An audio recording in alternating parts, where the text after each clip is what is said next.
Hi everyone, and welcome to Shukin Science. In this video, we'll talk about some of the ways that the chemical properties of water contribute to its ability to support organisms or life on our planet. Now, as you probably know, the chemical formula for water is H2O. That means that there are two hydrogens bonded to an oxygen. And now these are covalent bonds, meaning that oxygen shares some electrons with hydrogen. However, one of the things we do need to keep in mind is the electronegativities of these elements means that certain elements hold on to electrons a little bit more tight than others when they do form those covalent bonds. So oxygen, for example, has a higher electronegativity than hydrogen. So when they go to share their electrons to form this bond, oxygen actually pulls them just slightly closer compared to hydrogen. You can imagine oxygen like hugging its electrons, whereas hydrogens are just loosely associated. And because of that, that gives oxygen a slight negative charge and hydrogen a slight positive charge. Now, this does not mean that they're forming ions, but it does mean that one end of the water molecule has a slightly different charge than the other. And that's why we say water is polar, because it has a positive and a negative pole. Now, that property in itself leads to a whole bunch of other properties of water which allow it to support living organisms. For example, because of this polar nature, when I put a whole bunch of water molecules together, and keep in mind there are various charges here associated with each end. So it's going to look something like this.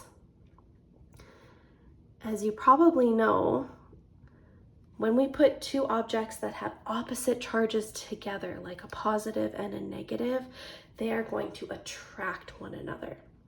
So what happens when we put a bunch of water molecules all together is the oxygen atom from one water molecule will form a weak bond with the hydrogen atom from another water molecule. This bond between hydrogen and oxygen is called a hydrogen bond. Now, I know the name sounds misleading. A hydrogen bond in this scenario is not a bond between two hydrogen atoms, but instead between hydrogen and oxygen of different water molecules. Because of this, we say that hydrogen bonds are intermolecular forces.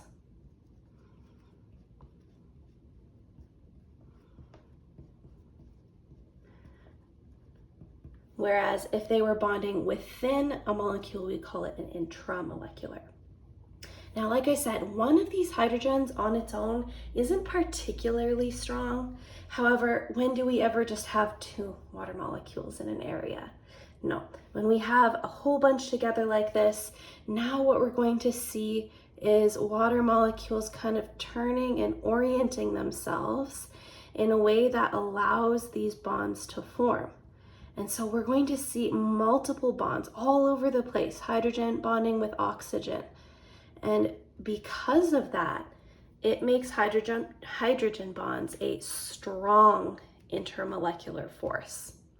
And because of the strength of those hydrogen bonds, it gives water a few really interesting properties, each of which helps to support life on our planet. So the first property that results from these really strong bonds is simply the fact that water likes to stick together. We call that cohesion. Because water really likes to form these bonds and stick to other water molecules, it makes it easy for water droplets to form, those little beads of water you've probably seen on surfaces. It also gives large bodies of water surface tension. And so the cohesive properties allow water molecules to come together and be drawn up the xylem tissue of plants, for example.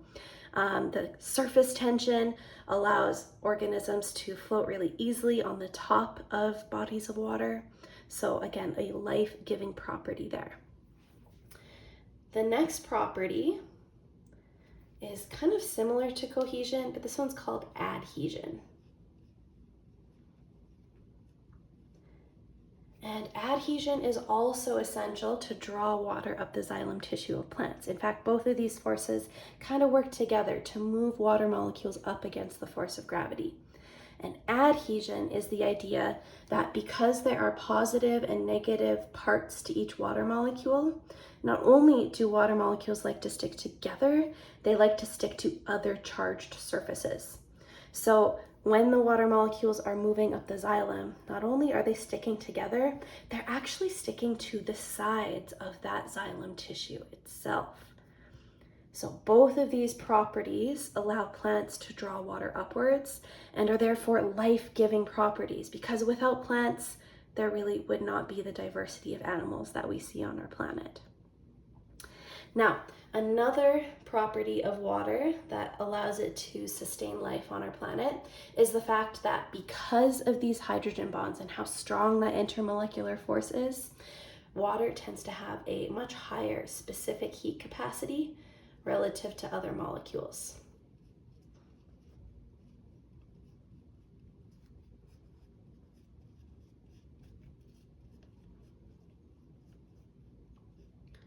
So the specific heat capacity for water, for example, is, I always get it mixed up. Is it 4.19 or 4.16? I'm going to go with 4.19 joules per gram degrees Celsius. And what that means is that for every 1 gram of water, it actually takes 4.19 joules of energy to increase or decrease that gram of water by 1 degree Celsius. That's a lot. And because of these strong bonds and how difficult it is to force it to change temperature, that allows water to exist in a liquid state in most places on our planet. Now, yes, if we get extreme temperature changes, we can have water freeze and form ice or snow. We can also have water evaporate and form water vapor in the atmosphere. However, for the most part, our ponds and rivers and lakes and oceans, they are liquid water most of the water cycle. And so that allows for stability for aquatic organisms. We know that life evolved in the oceans. Water is a life-giving force because it's just simply more consistent in terms of its temperature. And we know consistency is key if we want to allow life forms the chance to evolve and thrive and be successful. The next property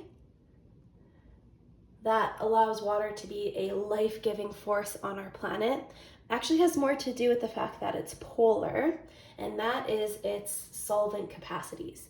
We actually sometimes refer to water as the universal solvent.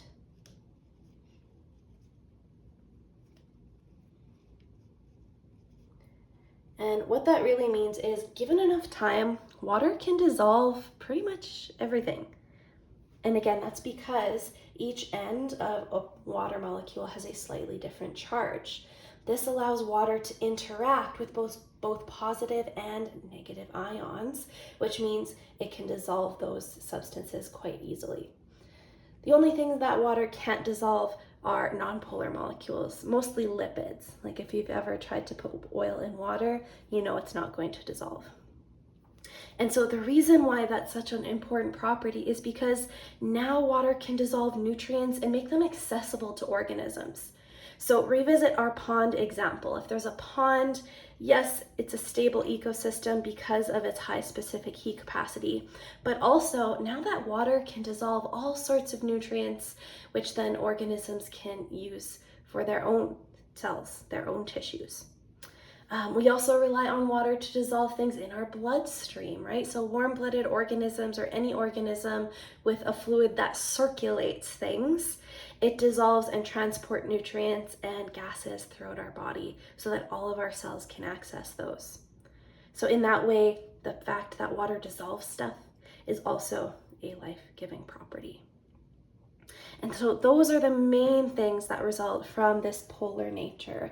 The hydrogen bonding leads to cohesive and adhesive properties, which support plant tissues and also provide surface tension in aquatic ecosystems. The hydrogen bonds also allow for a high specific heat capacity, meaning it's hard to change the temperature of bodies of water, which provides stability for aquatic ecosystems. And lastly, the solvent properties allow water to dissolve and transport and make nutrients more accessible to organisms. I hope that's helpful. Thanks, everyone.